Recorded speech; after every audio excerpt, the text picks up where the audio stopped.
Good afternoon. Is the sound on? Yes, it is. I can hear myself, which is great. Welcome to the National Library of Australia.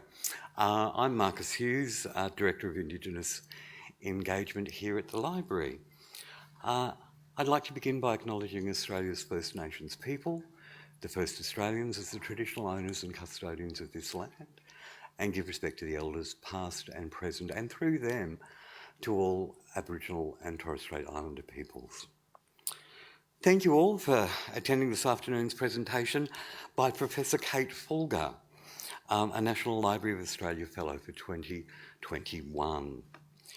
Kate is a Professor of History at the Institute of Humanities and Social Sciences at the Australian Catholic University.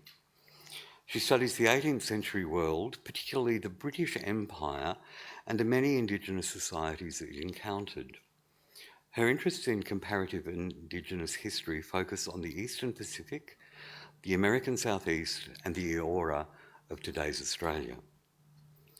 Her latest publication, The Warrior, the Voyager, and the Artist, 3 Lives in an Age of Empire, won both the New South Wales General History Prize and the Douglas Stewart Prize for Non-Fiction.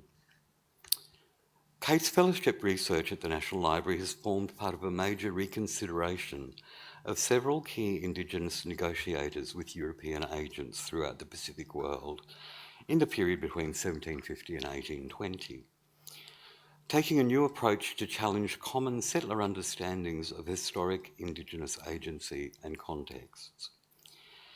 It situates its central figure, Bennelong, among a group of similarly iconic Indigenous negotiators around the Pacific world, including mediators from Tahiti, Hawaii, and Nootka. Today's lecture will focus on Bennelong, who, despite having widespread renown, is still misunderstood by many.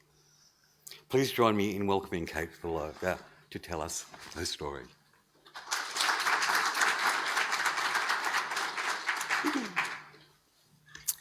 Thank you so much, Marcus. Thank you, everyone, for coming.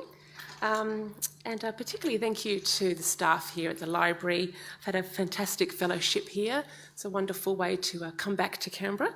I've just been living in Sydney for 15 years and moved back to Canberra now via this fellowship, so it's been a fantastic experience.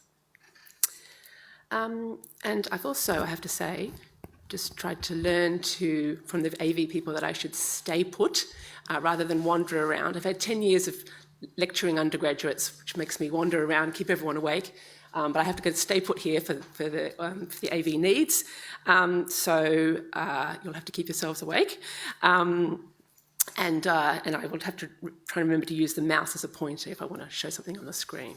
I do hope that I'm going to be loud enough. I'm going to rely on, say, Hancock, put your hand up if you can't hear me properly. I just can project a bit more. All right, I'd like to formally begin my paper by acknowledging that today we meet on Ngunnawal and Ngambri lands. I'd also like to say that much of this research was undertaken while I was living on Wongal land, where Bennelong was born, and also while I was working on Wallamadigal land, where Bennelong died. I felt very acutely the sense of Indigenous place and the history of land loss when thinking about Bennelong, and if that's the one thing I share with you today in this talk, I will be pleased. In addition, may I add an acknowledgement of all the Indigenous people in the room today. Thank them for coming, thank them for having me. You will not be surprised to hear that this paper will discuss Aboriginal people who have passed, and the presentation will display images of Aboriginal people who have passed. So as you've heard from Marcus, my fellowship at the library has focused on the latter part of Bennelong's life.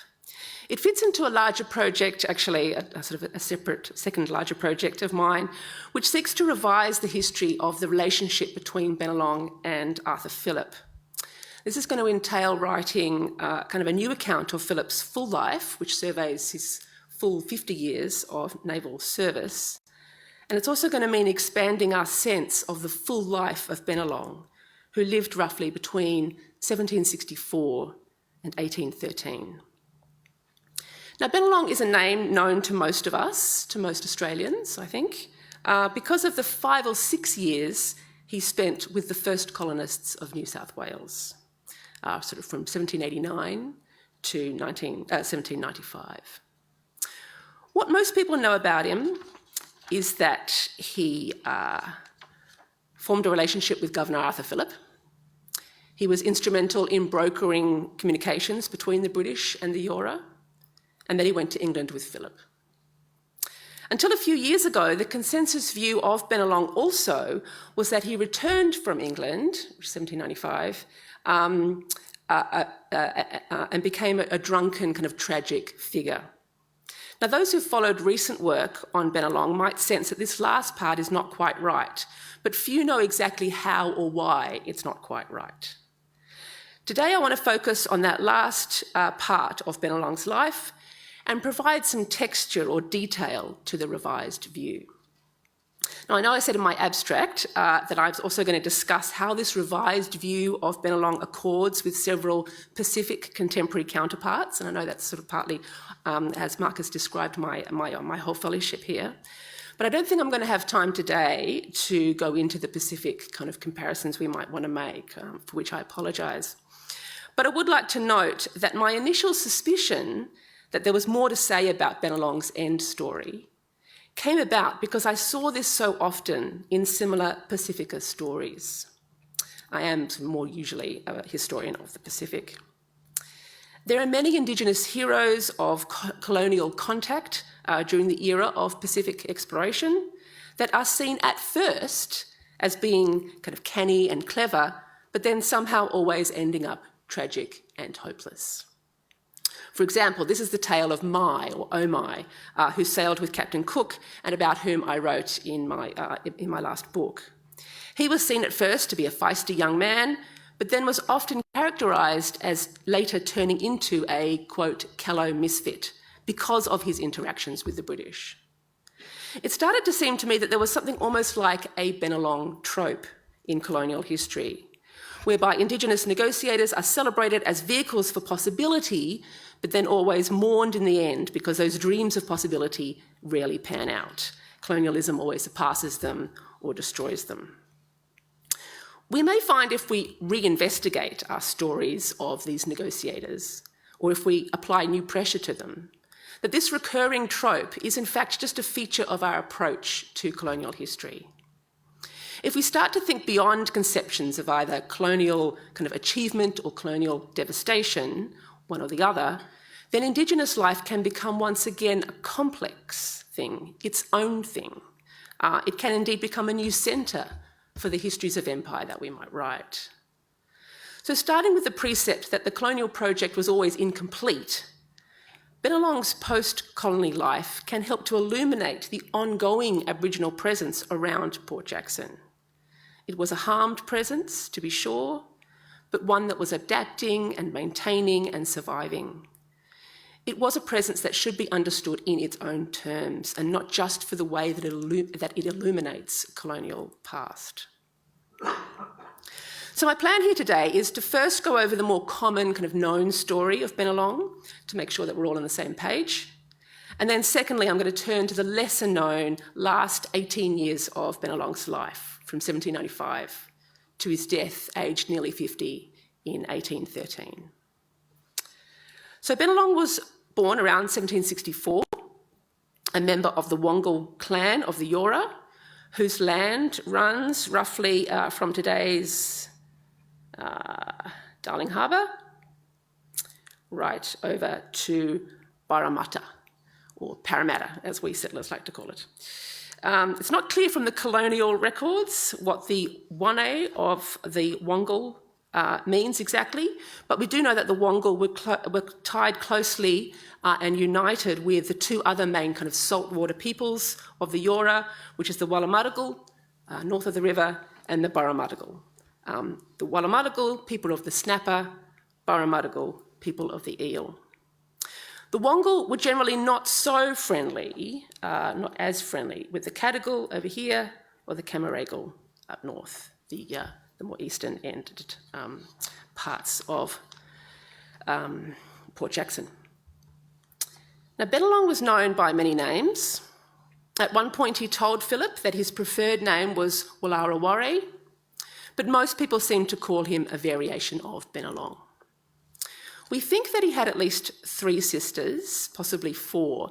This is the only, it gets reiterated in some ways in other sources, but this is the kind of the founding source from William Dawes's notebooks, kind of the person on the First Fleet who was most interested in linguistics. And he writes, as you can see, Bennelong, and then there's 3 names after it, Warrawea, Karangarang and Warragong, who later sources confirm are his 3 sisters. Some scholars think that the name underneath it, Marangari, is a 4th sister, but it's not clear to me that, and you can decide for yourself how William Dawes sets it out. It's not clear to me that the person on the last line belongs to the group on the line before. So he has 3 sisters at least. Bennelong was an initiated man of around about 25 years of age by the time the First Fleet sailed into Sydney Cove or Warrane. We know this place was called Warrane, but there don't seem to have been any Warrangal people. The historian Grace Carskin speculates that this was a sacred space deliberately left vacant by the nearby Cadigal, right? So it's really on Cadigal land. But Warrane being a space possibly vacant because it was seen as sacred. This seems to me a key thing to keep in mind when we think about 11 huge ships of pale-skinned ruffians tipping into it. Many of us, I think, or I hope, know that Bennelong was captured by Philip's men on Philip's orders in 1789, right, the next year after their arrival, because Philip couldn't seem to broker any relationships with the hovering Eora any other way. Some of you may not know, however, that Bennelong was not the first person to be kidnapped as a forced interlocutor. Philip's first captive was Arabanu of Gaiame, the Gaiame people, which is the Manly Cove area. And partly called Manly by Philip because of what he thought Arabanu was, Manly. Arabanu survived his captivity for 6 months, right, from late 1788, for 6 months before he succumbed to the epidemic that ripped through the colony in April 89. Now, most people think that this epidemic was an epidemic of smallpox, and it makes sense to me that it was, as a non-expert on histories of disease, but some have questioned the exact disease because it seems that only one colonist through all this time contracted it. Now, in 2021, we know all about herd immunity, so this doesn't seem so very weird to me that the whites would have had immunity and the Indigenous people did not. However, I should just say that disease historians are still debating what the hell it was that came through Sydney Cove in 1789. What I can suggest is that we have not given nearly enough attention to how unbelievably horrific and consequential this epidemic was for the Eora.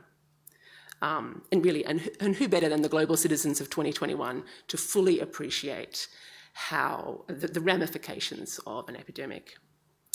Bennelong later estimated that it had killed 50% of the people around the harbour.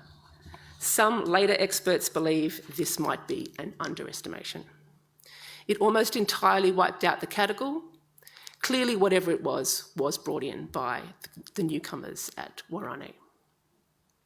So these facts, I think, should colour our understanding of why Bennelong behaved the way he did when he was taken as the next captive as a replacement of Arabanu.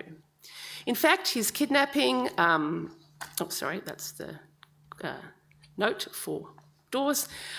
So his kidnapping takes place in November 89, and it occurs with actually another man, the Cadigal man, Colby. Colby soon escaped from his chains. Bennelong, though, even after being released, chose to remain. Now, some historians have thought that this means that Colby was the dignified Aboriginal, and Bennelong, therefore, must have been a suck-up, right? But I think that background of epidemic should play here, right? As a Cadigal, Colby may well have known that he simply could not be spared from his clan. His male leaders were probably down to single-digit numbers by this time. Bennelong was from a slightly less affected clan and may have thought that it was wiser to stick close to these people who had brought such extraordinary disease. Bennelong stayed with Philip for just over 6 months, the first time round, During this period, he forged a pretty workable relationship with Philip. "A good-natured fellow," said the officer Gidley King of Bennelong. "Very intelligent. A merry fellow," said another officer. The literary Watkin Tench added, "His powers of mind were certainly above mediocrity. He acquired knowledge both of our manners and our language." Now, what this cultural and linguistic skill produced was a lot of knowledge transfer, as we might call it today. The colonists started to learn more about the country that they'd arrived in, as well as the devastation that their diseases had so far brought.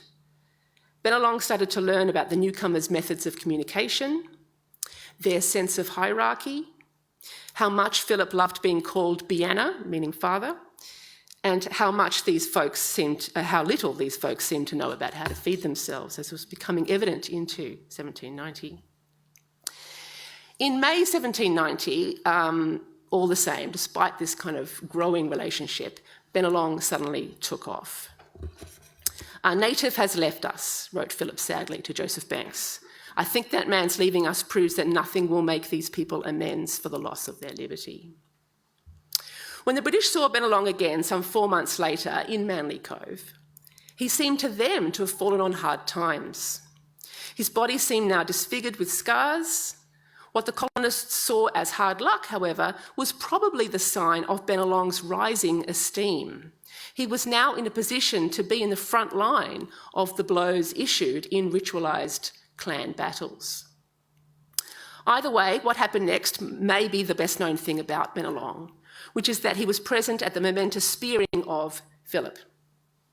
Interestingly, given how Aboriginal history is usually told, or has been usually told, Bennelong was not at the time, nor since really ever thought to have perpetrated this act.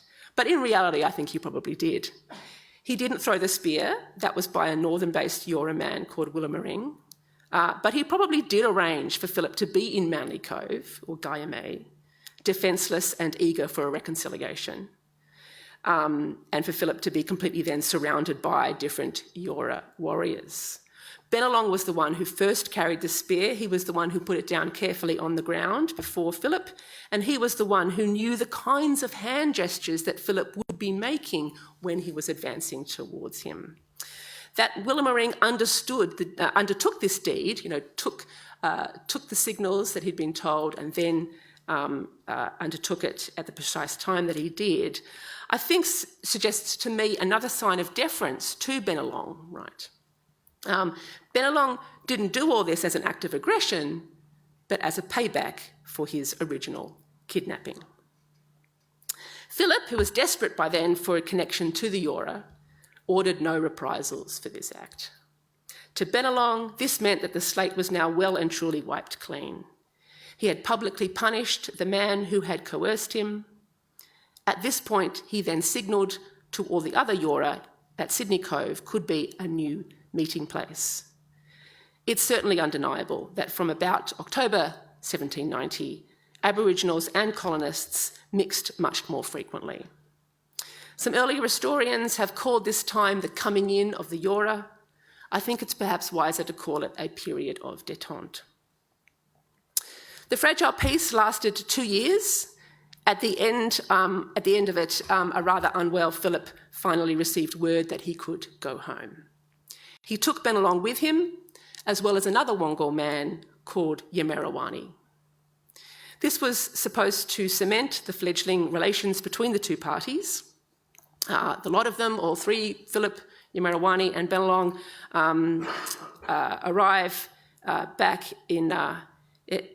arrive in Britain in the spring of 1793.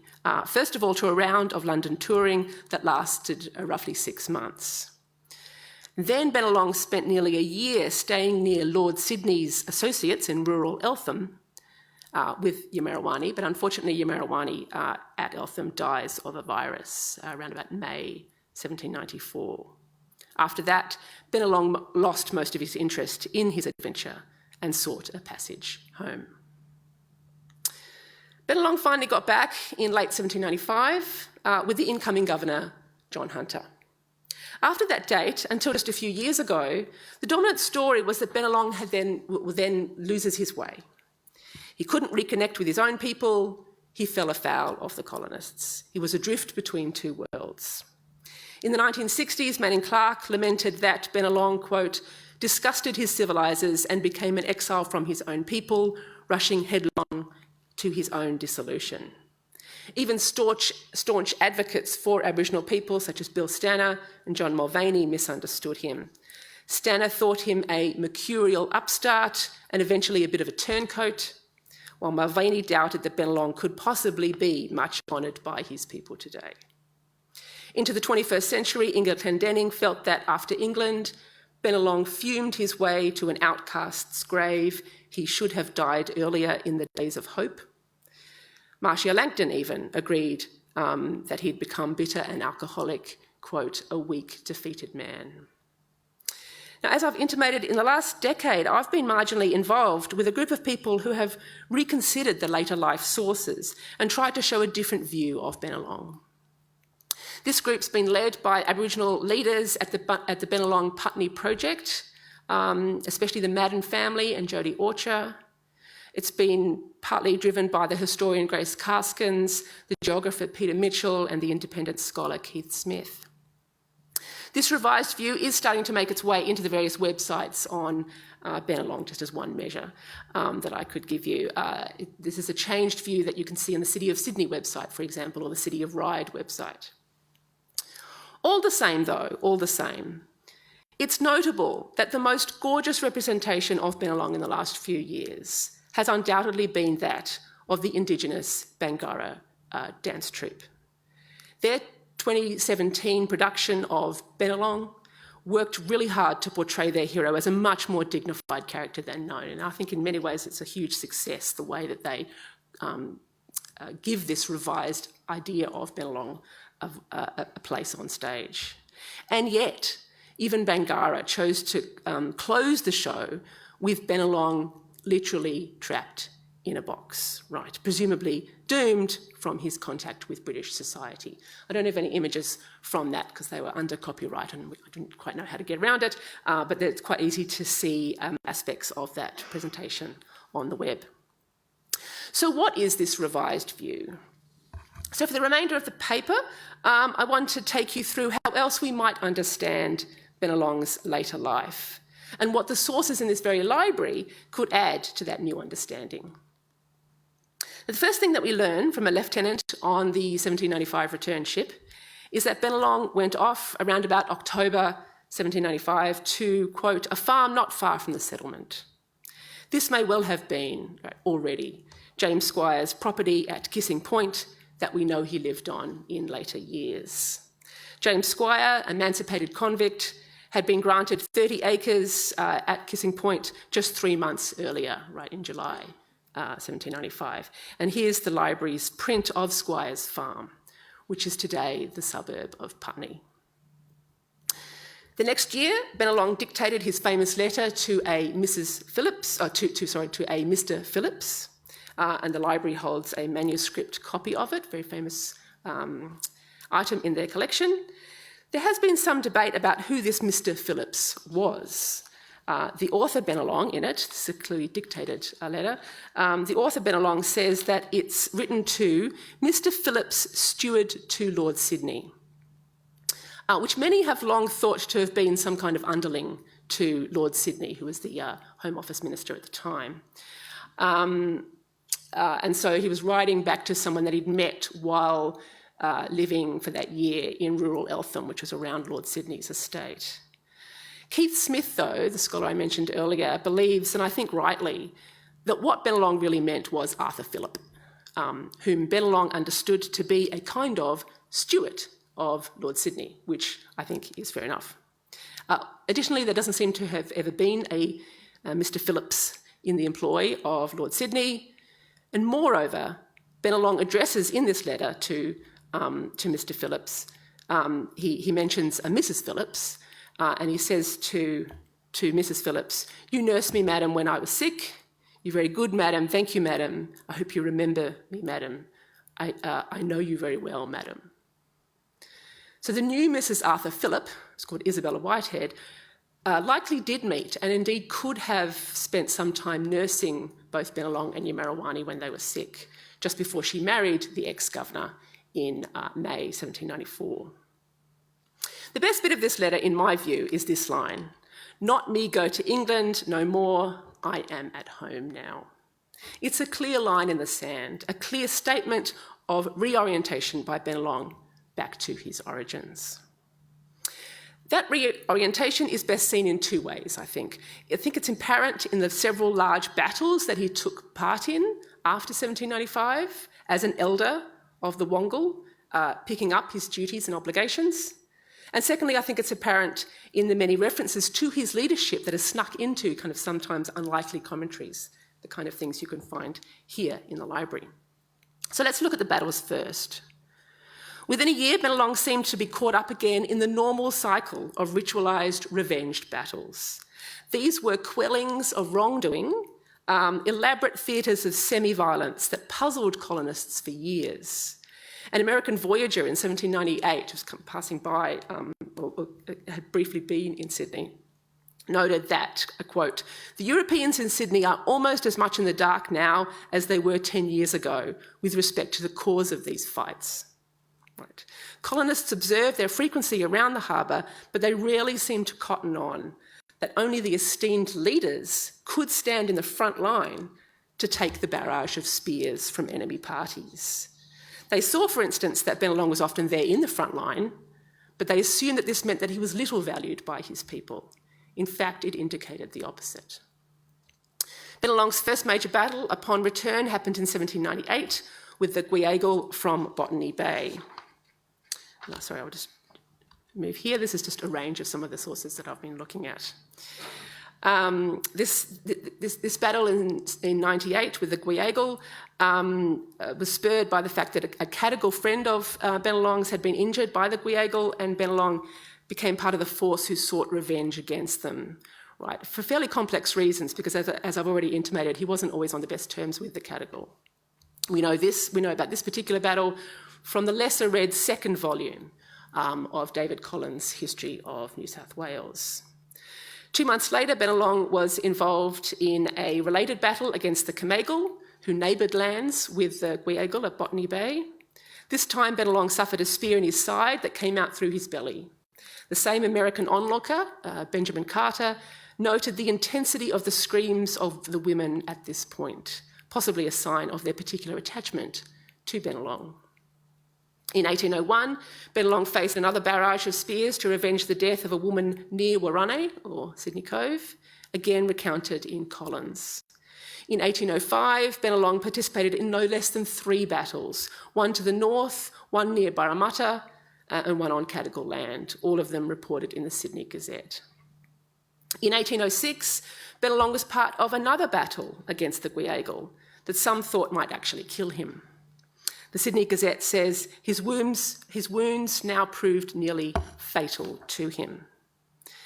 They didn't, but it must be said that I've not turned up any evidence of Bennelong facing any battles after this date of 1806. As to the references to Bennelong's leadership, there are more than at first suspected. There's the comment from Henry Waterhouse, who had sailed on the First Fleet, and who was still there in the later 1790s. At 1797, Waterhouse writes to Lord Sydney back in Britain and says that Bennelong sometimes lives with Governor Phillip and sometimes with his own people, right? Sometimes there, sometimes not. He notes that when he lives with his own people, he lives in their style. And with some chagrin, Waterhouse notes that Bennelong is still, quote, subject to all their laws, right, Eora laws, and seems to throw the spear and wield the club with all his former dexterity. Waterhouse himself saw that this behaviour, he thought this behaviour was a sign of backsliding, but it's a hint to us that Bennelong was in fact rebuilding his old life. There's also the comment from the convict Joseph Holt, who wrote in 1802 in his memoir that Bennelong was by then, quote, the chief or king of his tribe, and that in fact by then he had been their king for a long time.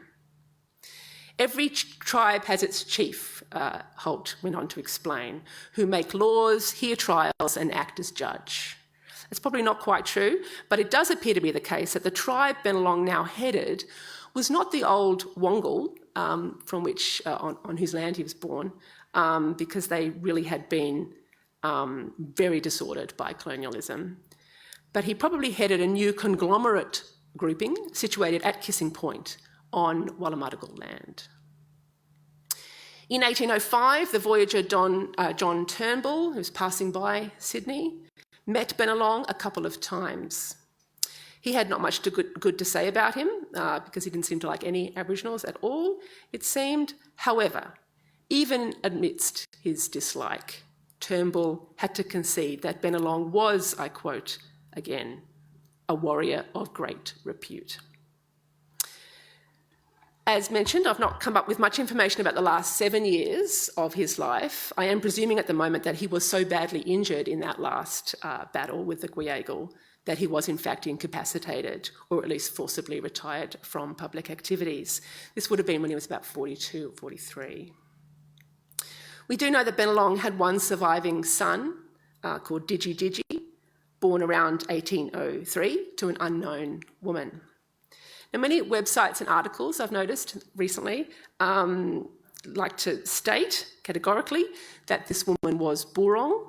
Burong had also come into Sydney Cove back in 1789, at the same time as Bennelong. Burong in 1789 had just been a child, around about 12 or so, when Bennelong was about 25. She had been a kind of refugee from the epidemic. And like Bennelong, had kind of lived in or around Sydney Cove for a few years in that early kind of First Fleet era. And of course, it would be a beautiful poetic, it would provide a beautiful poetic neatness to the story if Bennelong did wind up with Burong, since it would loop back his life narrative to that very momentous year, 89. In fact, though, I don't think there's any clear evidence to say that the mother of his son was Burong. I think there's been a misinterpretation of a later document from Burong's brother, who apparently claimed to be the uncle of Bennelong's son.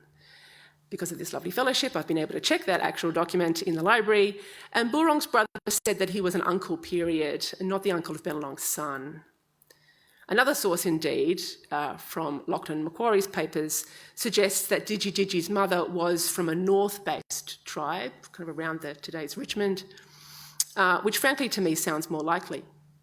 Bennelong's later years were all about a turn towards the Eora, right, at large, not about being constantly tied to the people that he knew in 1789. Digi was an orphan by 1815. We know that much. This was when he was around about 12. Bennelong himself died in 1815. Another officer's source declares that by 1815, Bennelong lay in a grave, quote, with his wife. So maybe this woman, his wife, Digi's mother, had died earlier, and then Bennelong's married with her, or the other way around. We just don't know. But we do know that both the parents are deceased by 1815. After Bennelong died, the tributes continued, now just lurking in the sources. The first is found in a Scottish newspaper, which I have to say was ingeniously located by Keith Smith. It reports the account of a merchant who had stopped off at Sydney about 3 months after Bennelong's death. This merchant had witnessed there the ritual battle that commemorated Bennelong's life, a battle in which he says about 200 were engaged, which is really a lot. You consider the kind of the thin dispersal, really, of Eora all around the harbour. The merchant goes on to say, the spears flew very thick. The second tribute involves his son Digi, that I just mentioned. In the colonial records, Digi is known as Dicky, and we know a bit about him because when he was about 13 or so and had been an orphan for a year or two, he went to live in Lachlan Macquarie's new Parramatta Native Institution. This was a school designed to inculcate young Aboriginal people with colonial values. And here is Dicky in the register of it in 1820. Several times Macquarie remarked upon Bennelong's son being a pupil in this institution, right? Bennelong's son, right? Being a pupil in this institution. Macquarie, throughout his governorship, had been at great pains to promote this enterprise to Aboriginal people. It really was his sort of real hobby horse that he wanted to push.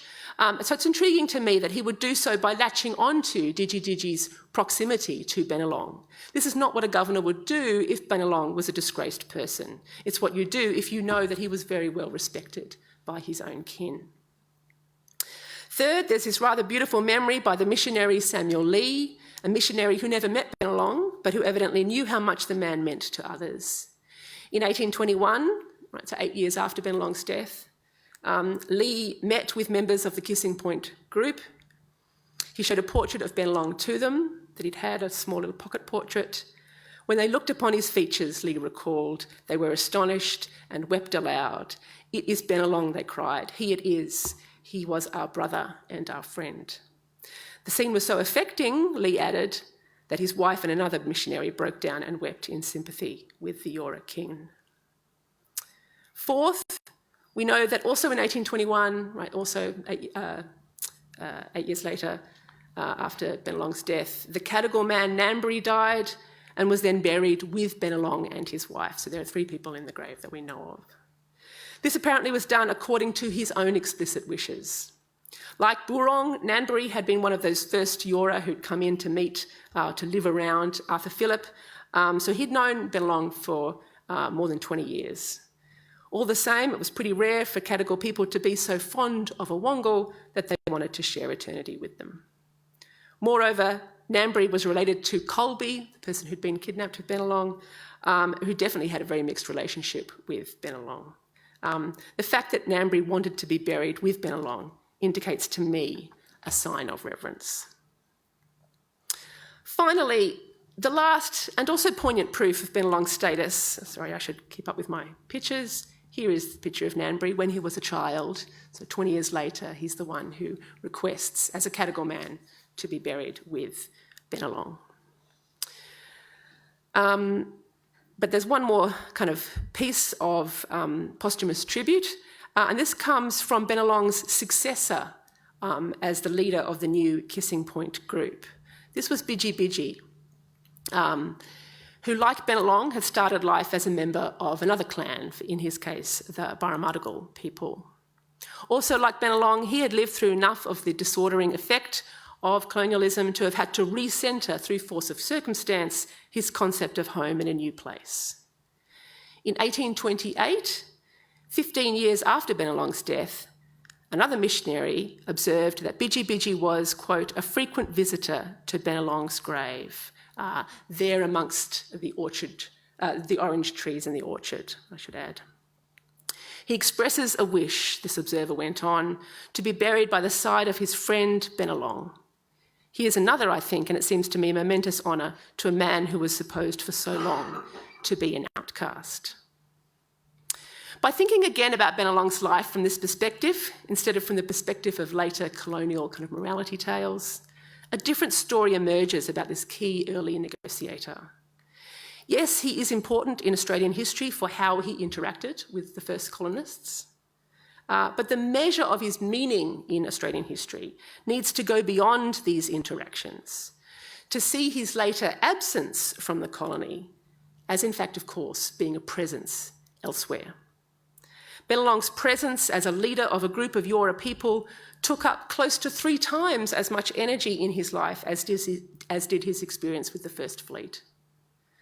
Bennelong's biography shows, in part, how early Australia was co-produced by Indigenous people, not just by the newcomers. Much more so, though, it shows, in another sense, that Australia always was, and yet remains, Aboriginal. I will close it there. Thank you very much.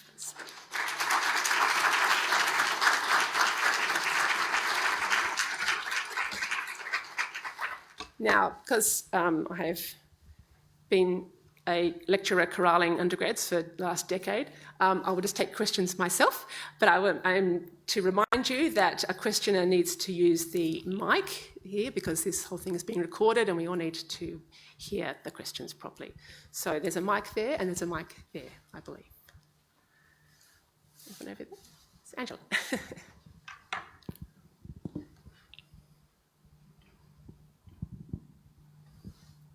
Thank you so much, Kate. That was a wonderful talk, really fascinating.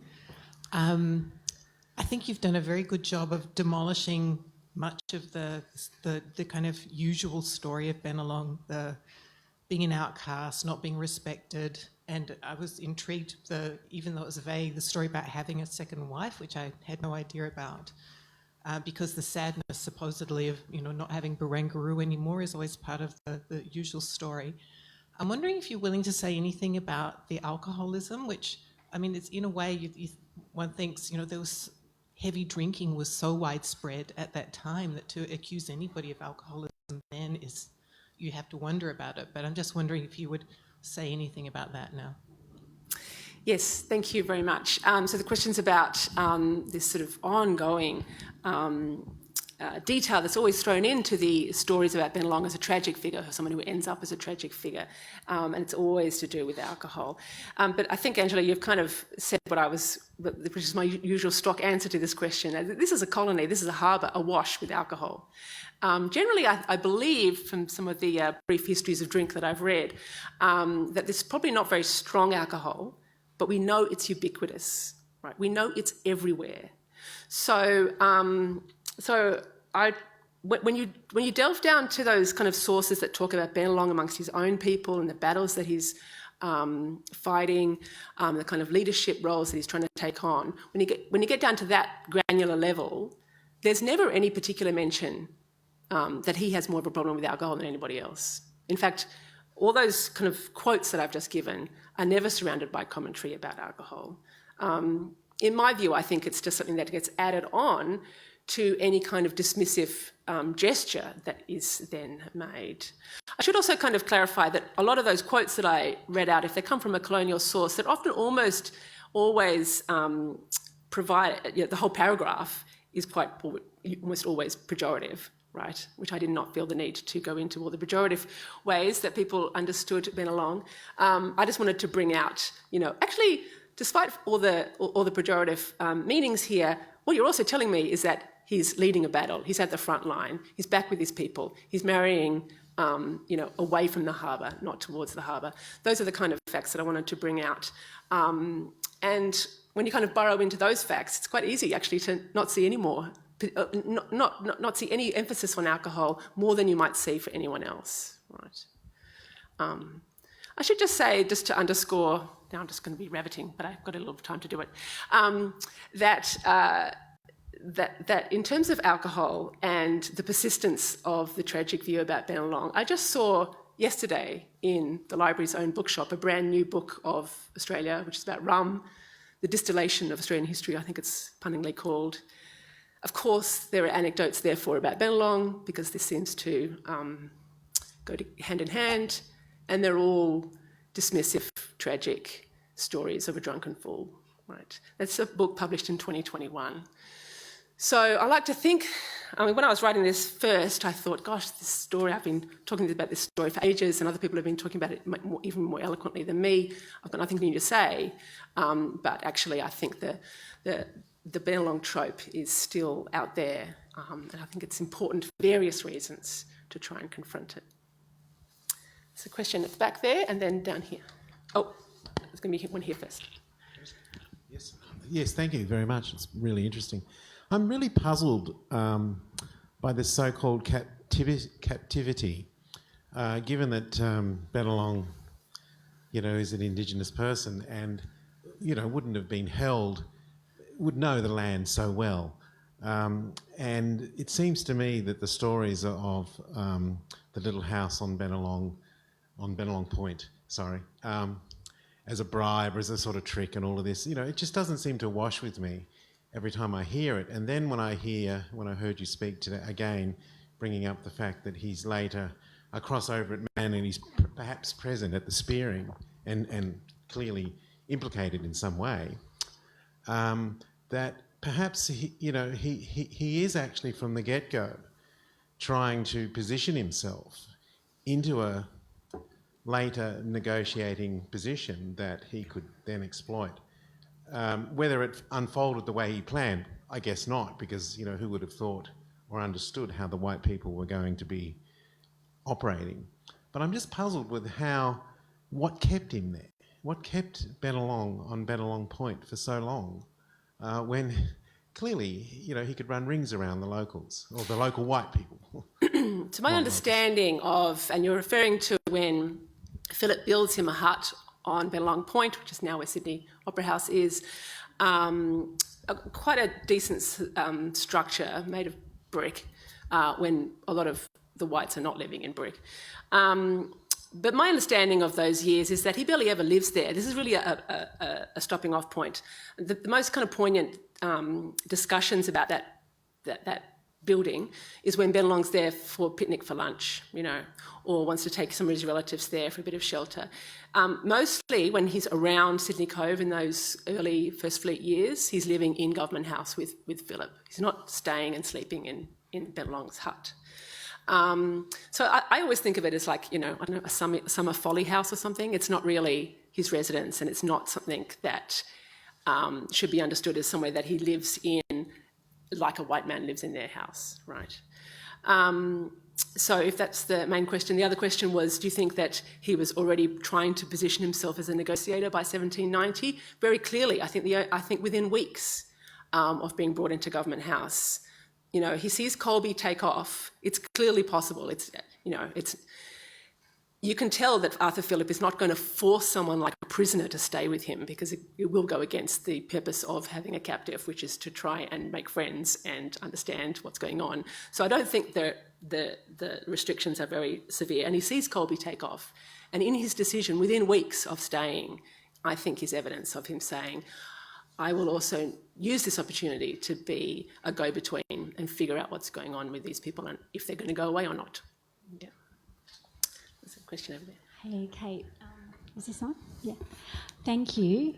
I'm Felicity. I'm an Awabakal woman, and I really enjoyed your presentation. I especially like the way that you're pointing to his diplomacy and his linguistic skills, because for us, Biraban was incredible in being in that sort of mode with dealing with the affront, for lack of a better word, of colonisation. Bennelong's capacities in that way are so important to herald. In terms of, I think it was Holt, the colonial report that you gave, where he made the comment that he was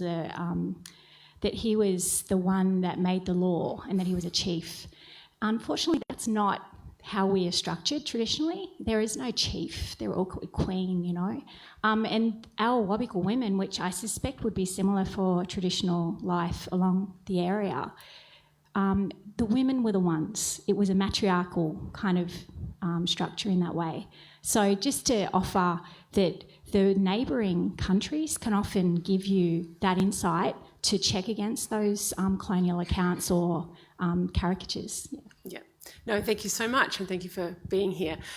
Yes, I think that's where that's the paragraph where I said I don't think that's quite right, the detail that Holt goes into, because he actually also kind of suggests that, a leader or king such as Bennelong, that he thought he was, also kind of administers law and acts as judge and jury and things like this, is also not the way that people understand Aboriginal law, Eora law, as existing.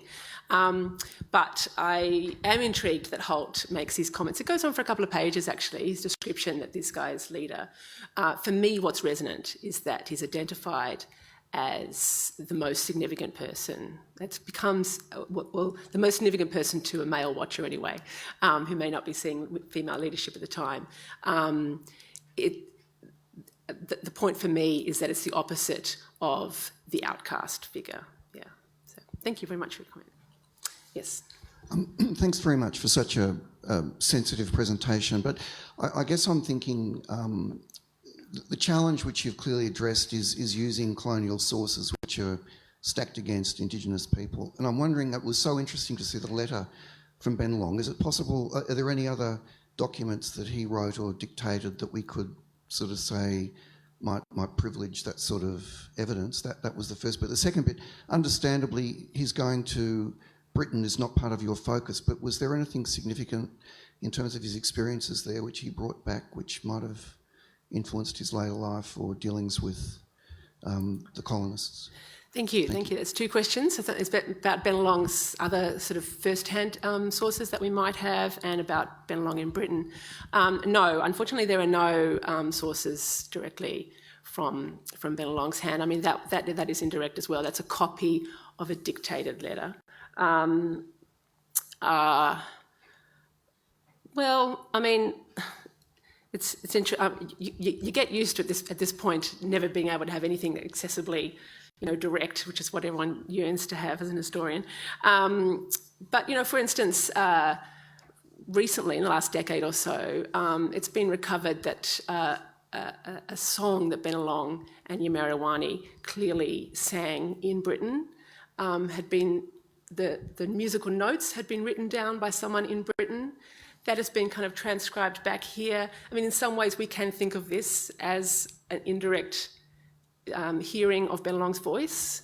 It's always this sort of at least two levels of interference that we have to always face. And that is the whole story of your 18th century history, unfortunately. But I guess my argument through Bennelong is that there's probably more there than we knew. There's more to say, that there's more material to be able to revise some unhelpful histories than we knew.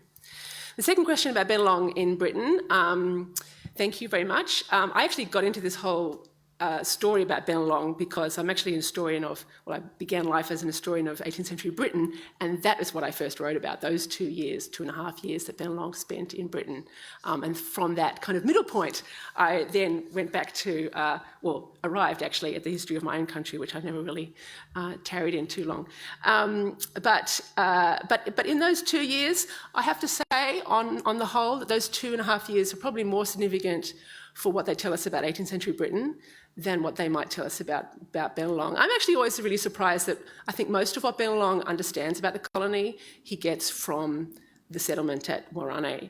It's always kind of remarkable that he never really comes back and says much at all about Britain, which I think is actually a nice little touch, because people like David Collins are just agog waiting to hear what an Aboriginal person will tell him back of his beloved homeland, and that he will come back and say, I've changed my habits, I've changed my clothing, I've now understood that all this is wrong about how we used to live and now we have to live this way. And he doesn't do that. And Bennelong says, yeah, it was interesting and now I'm going home.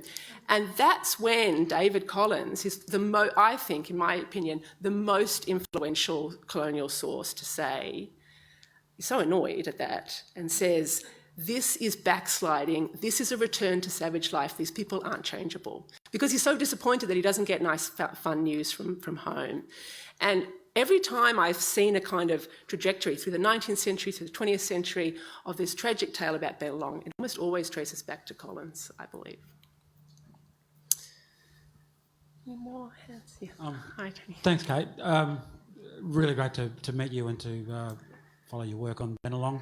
I'm a huge Bennelong fan and been following your work and Keith Vincent-Smith's work for many years. Just got probably two questions. One's a broader question about our history. How do you think that we change the default position of this nation into when work like yours and work like Keith Vincent-Smith or other work of Indigenous scholars and academics challenges the history of this country? The textbooks that I learned growing up talked about Bennelong being a noble savage, a drunk, a wasted human being. Your work is challenging that. How do you think that we change the default from this nation to automatically put up barriers in that narrative and dialogue? And it's even work like Margaret Cameron Ash lying for the Admiralty, where she challenges what we've learnt about Captain Cook actually landing on Possession Island and claiming the colony of New South Wales on Possession Island. That actually never happened. So those works are challenging what we've all learnt for 250 years, but yet the default of this nation is to go, no, I just don't accept that. That's wrong. You're reading the texts of our colonists the wrong way. What we've been taught is the right thing. So how do you think we challenge that to a position where we as a nation can actually go, yeah, that might have happened. Bennelong actually was this great diplomat of the early colony and was such an iconic figure that we should want a statue of Bennelong in this country. And in fact, there are no statues of Bennelong in this country. That we should want a statue of Bungaree, that more should know of Bungaree, that more should know of King Burrigan in Newcastle. How do we change the default to where we go? Actually, that is part of the story of us and the history of us. Thanks. Thank you. Yes, that is a question that is, of course, at some level going to be too big for me. I agree that change is needed. I optimistically think the change is on the horizon. I've been particularly interested in the last few years with delving down particularly in the wider implications of the Uluru Statement, just to move away from the kind of constitutional and legal issues of that movement. We all know that the words, the distillation of the Uluru Statement is 3 words: voice, treaty, truth. The voice speaks to the politics that's going to have to change. The treaty speaks to the law that's going to have to change.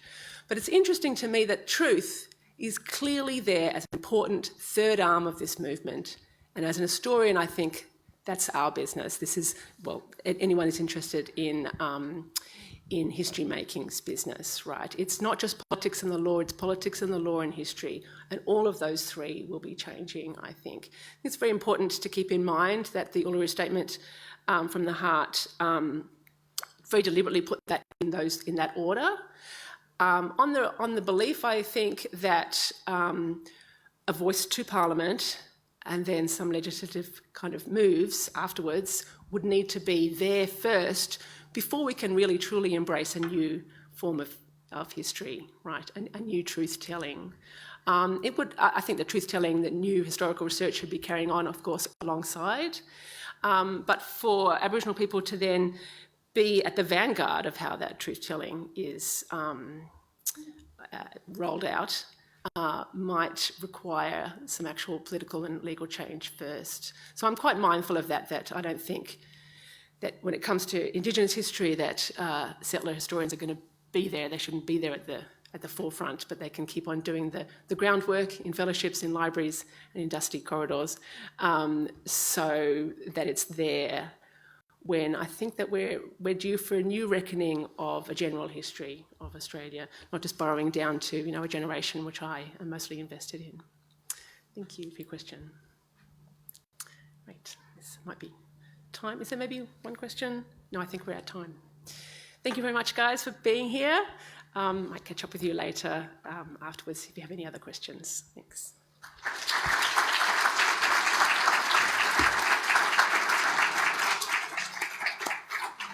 Kate, thank you for lurking in those dusty corridors. Thank you for your voice. And thank you for the challenge. Can we all thank Kate once more?